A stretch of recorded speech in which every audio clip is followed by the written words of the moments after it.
Welcome back again.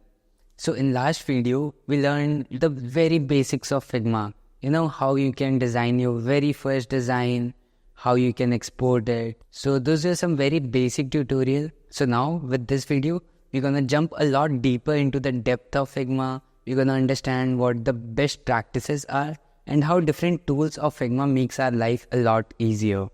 So let's get started without any further delay, jump straight into the interface. So a lot of designs in Figma actually starts with this one icon or one tool named as frames. So frame is nothing but canvas for designers in Figma. Whenever you click on frame, you'll see a lot of different devices or templates already available with different sizes of devices. So if you're designing for mobile, let's say iPhone 16, if you click on it, you'll see there's a frame already there when you click on it, and it would be the exact size of the iPhone display. So you have a lot of different templates already available. We have template for tablet, we have for desktop, we have for presentation, for Apple Watches, for basic paper sizes, and a lot more, right? Even they have something for social media. It covers all of the different sizes for Instagram, Facebook, Twitter. So yeah, a lot of different templates. This is where the design actually starts. And even like if you don't want any of the specific sizes, you also have option to just select the frame and drag and drop and resize the frame as per your specific requirements. So if I want to create a rectangle of let's say 1000 pixels, even that is possible. All I have to do is either just be very accurate while dragging and dropping, or I can just a random rectangle and fix the size from here. How did I got in here? All you have to do is just click on frames and you'll see a lot of different properties that is allocated to frames. So that is position. You can change the position from X and Y axis. You can change the rotation. You can also change, width as we did previously. Then after that, you can change appearances, opacity. Let's say I want to make the opacity of frame 40%. That is possible. We'll get back to 100. Also, you can have some radius assigned to the frame as well. So as you see, if I make the radius to be, let's say 100 pixels, it will get the radius as per the designated amount. Now, if you want to have very individual control about the corners, even that is possible. Just click on this icon here and you see, you have this, you have the properties available for every single corner. So yeah, all of this is possible in Figma. And by default, the fill in the frame is white, but you can again change it to be whatever color you want, and there's no limitation to it. It's a complete RGB color picker tool available here. Right? There's some more properties. For example, we have stroke in here. So we can assign some stroke to the frame.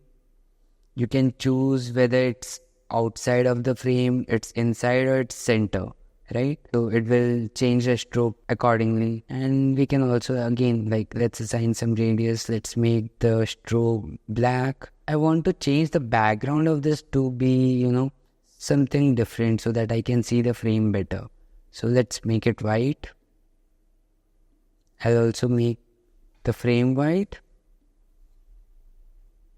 And then there are some more effects. We have drop shadows, we have layer blur, also have background blur and some inner shadows as well.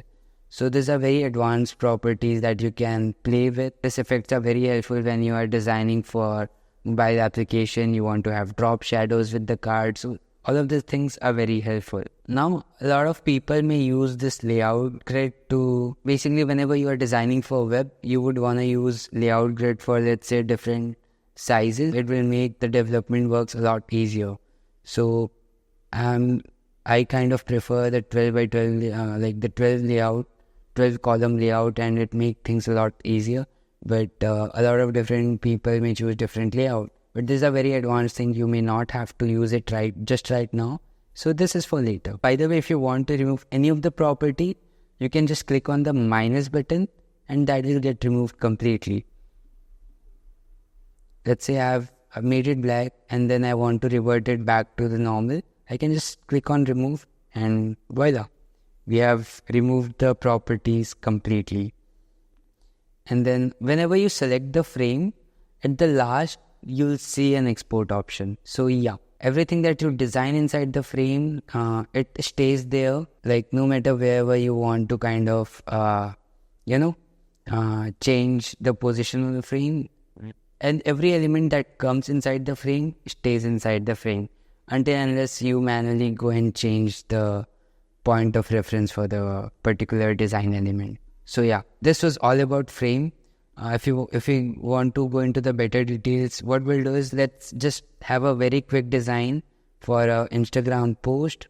We'll make the background gray again so that we can see our white square frame. And then we'll draw rectangles in here, because as a designer, we get paid to draw rectangles. A very thoughtful rectangle, by the way. Hey, this is a very cool button here. So let's use some text and make it a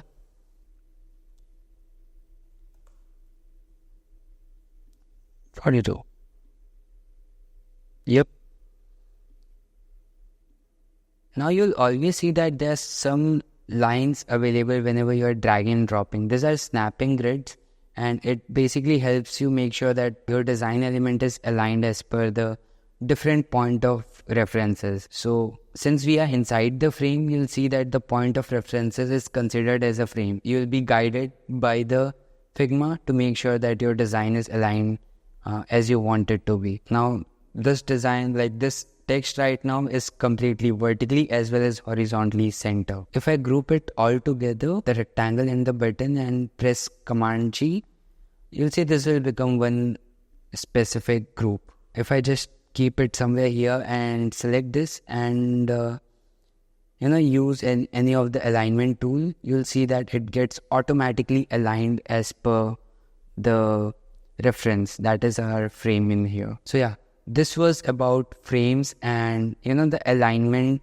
inside frames. After frame comes section. So you'll notice that very next option to the frame whenever you click on this drop down button is section. Well, you'll ask, what is section, Pranjal? So in the easiest way possible, section is something that you can use to categorize different designs together. Let's say you are creating a series of designs for one marketing campaign. It can all be categorized as part of same campaign, right? There could be multiple different frames and it will all come under one section. So we can use sections to categorize different designs that we have. So let's say we have two different designs and we want to categorize this, because as you are in infinite screen, after some time you will feel that, okay, this is getting very much non-understandable or very disorganized. So section is something that you can use to organize your design pretty well. Well, to use section, you just have to select section or press Shift S and drag and drop your section lines, and it will create a section for you. Now you'll see it automatically created, or it kind of categorized all of different posts available inside section. And if I drag and drop section, you'll see all of the different designs inside it moves as well. All of the layers in here, it is divided as per categories. First in the line comes section. Under that, we have two very different Instagram posts. It's not different, but for now, let's just consider it's different. Okay, what I'll do is, for sake of difference, I'll name it button 2 and then we'll again center align it. Happy? Now we have two very different designs in here, and then we have very different subgroups as well. Like we have group 1, that is button 2, and then we also have another group 1 that is again our first button that we designed. So you see, Figma or any other design tool in general, it works very well when things are very much organized, and it just makes any of the designers' life easier. And these are the basic tools that is used by any of the designers in Figma to make sure that their design is well organized. And most of the times, almost every time, frame is where your design will get started from. If you want to have a transparent background, Just remove the films from there and you will have a transparent frame. No matter what you design, make sure that it is inside frame so that it can make your export journey or like migration journey from Figma to any other software. It just make things easier. So that's it for this video. In next video we'll talk about all the different other tools that we have in Figma. Bye.